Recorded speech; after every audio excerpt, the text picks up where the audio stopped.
নিশ্চয়ই একমাত্র আমি ভারতবর্ষের 150 কোটির দেশে আমি প্রথম পঞ্জি এই যে পঞ্জি স্কিম তার সবথেকে প্রথম ভিকটিম ছিলাম আমি 2008 সাল থেকে এটা 2026 আমার জীবনের অনেকগুলো দিন কয়েক বছর সময় আমার জীবনের খাতা থেকে ছিঁড়ে নেওয়া হয়েছে কিন্তু আপনি যদি জিজ্ঞেস করেন কালকে আমায় ডেকেছে আমি যাব না নিশ্চয়ই যাব আমার বিরুদ্ধে অভিযোগ দিল্লির এজেন্সি ডেকেছে আমি যাব যা যা জিজ্ঞেস করবেন যতটা সম্ভব সত্যকে আমি আমার যতটা সত্য আমি জানি আমি সেটা বলবো এবং সমস্ত রকম আমি সহযোগিতা করব। আর মদন মিত্রকে ইডির তলব নিয়ে দিলীপ ঘোষ তিনি মন্তব্য করেছেন যে অপরিসীম দুর্নীতি পশ্চিমবঙ্গের রন্ধ্রে রন্ধ্রে যে যুক্ত থাকবে তাকে আইনের আওতায় আনতে হবে। শুনুন। প্রশংসা নিন্দায় কিছু যায় আসে না, যে যা কর্ম করেছে তার ফল ভোগ করতে হবে। উনি যদি অন্যায় না করে থাকেন ভয়ের কোনো কারণ নেই। আর এই যে অপরিসীম দুর্নীতি পশ্চিমবাংলায় রন্ধ্রে রন্ধ্রে তার মধ্যে যে যুক্ত থাকবে সবাইকে বিচারের সামনে আসতে হবে। পুরো নিয়োগ দুর্নীতি মামলায় মদন মিত্রকে আজ ইডি তলব করেছে। এর আগে 14 জুলাই মদন মিত্র স্ত্রী এবং 2 ছেলেকে ইডির তরফে নোটিশ পাঠানো হয় আর তার পরদিনই আমরা জানি যে শিবির বদল করে ঋতব্রত তৃণমূলে চলে যান কামারহাটির বিধায়ক। আজকে তাকে ইডি তলব করেছে পুরো নিয়োগ দুর্নীতি মামলায়।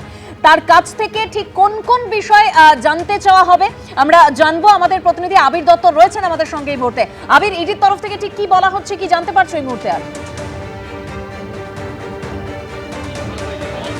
দেখো, বেশ কিছু সময় ধরে পুরো নিয়োগ দুর্নীতি যে বিষয়টি সামনে এসছে, বেশ কিছু সময় ধরে পুরসভায় নিয়োগের ক্ষেত্রে যে সুপারিশ হয়েছে সেটা জলের মতন স্পষ্ট হয়ে গেছে তদন্তকারীদের কাছে।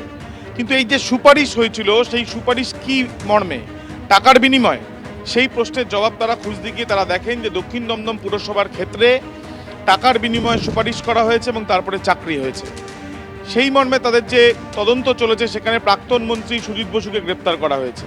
এবার কামারহাটি পুরসভা নজরে, তদন্তকারীদের স্ক্যানারে এই কামারহাটি পুরসভা এবং এছাড়াও টিটাগড় পুরসভাও রয়েছে এবং আরও অনেক পুরসভা রয়েছে। বিশেষত এই কামারহাটি পুরসভার যে নিয়োগগুলো হয়েছে তার মধ্যে বেশ কয়েকটি নিয়োগ, কামারহাটি টিটাগড় মিলিয়ে 125টি, সেই নিয়োগের ক্ষেত্রে সুপারিশ হয়েছে সেটা তারা জানতে পারছেন এবং এই সুপারিশের পেছনে মদন মিত্র বলে তাদের সন্দেহ। সেই সুপারিশ করতে গিয়ে কোনো রকমভাবে টাকার বিনিময়ে সেই সুপারিশ করা হয়েছিল কিনা সেটা নিশ্চিতভাবে তারা জানতে চান, যে কারণে মদন মিত্রকে তলব করা হয়েছে। আজকে সকাল 11টা থেকে, অর্থাৎ ইতিমধ্যে সময় শুরু হয়ে গিয়েছে, দুপুর 12টার মধ্যে তাকে আসতে বলা হয়েছে। আমরা যোগাযোগ করেছিলাম মদন মিত্রর সঙ্গে, তিনি যেটা জানাচ্ছেন যে তিনি দুপুর 2টোর পরে আসবেন। আবার তিনি এটাও জানাচ্ছেন তিনি 4টের পরেও আসতে পারেন। যদিও তদন্তকারী আধিকারিকরা, ইডির আধিকারিকরা তারা সকাল 11টা থেকে দুপুর 12টার মধ্যে তাকে আসতে বলেছেন। এখন দেখার বিষয় তিনি আসেন কিনা, আসলে তারপরে তাকে জিজ্ঞাসাবাদের প্রক্রিয়া কখন শুরু হয়। এর আগে তার বাড়িতে গিয়ে তল্লাশি অভিযান চালানো হয়েছিল ইডির তরফ থেকে। অয়নশীলের বাড়িতে যখন প্রথম তল্লাশি চালানো হয়, তার হুগলি এবং সল্লেকের যে বাড়িতে, সেখানে তল্লাশি চালাতে গিয়ে প্রথম বেশ কিছু কাগজ মেলে। এই অয়নশীলকে যে কারণে তার বাড়িতে তল্লাশি চালানো হয়েছিল, শিক্ষা নিয়োগ দুর্নীতি তদন্ত করতে গিয়ে ইডির অফিসাররা তার বাড়িতে তল্লাশি চালায়। সেখান থেকে এই পুরো নিয়োগ দুর্নীতির বিষয়টি সামনে আসে এবং পরবর্তীকালে তদন্ত করে তারা আদালতেও যারা জানান যে বেশ কিছু পুরসভা এরকম রয়েছে যে পুরসভাগুলোতে এইভাবে নিয়োগ হয়েছে, যে নিয়োগগুলো টাকার বিনিময় বলে তাদের সন্দেহ। এবং এই ক্ষেত্রে মদন মিত্রের স্ত্রী, তার 2 সন্তান, তাদেরকে ডেকে তাদের বেশ কিছু নথি খতিয়ে দেখা হয়েছে এবং এই যে নথিগুলো খতিয়ে দেখা হয়েছে সেগুলো ব্যাংক সংক্রান্ত নথি। 3টে এরকম অ্যাকাউন্ট রয়েছে, তার মধ্যে 2টি অ্যাকাউন্টে বেশ কিছু ট্রানজাকশান রয়েছে যেগুলো তদন্তকারীদের স্ক্যানারে। এবং সেই বিষয়ে জানার জন্যই মদন মিত্রকে আজকে আসতে বলা হয়েছে। তিনি যদি আসেন তাহলে সেই ক্ষেত্রে তাকে জিজ্ঞাসাবাদের প্রক্রিয়া শুরু করা হবে।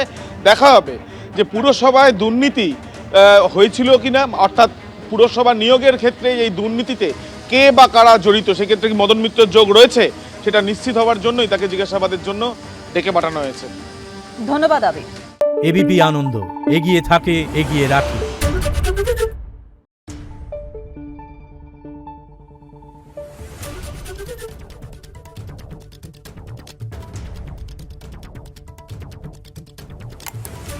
Thank you.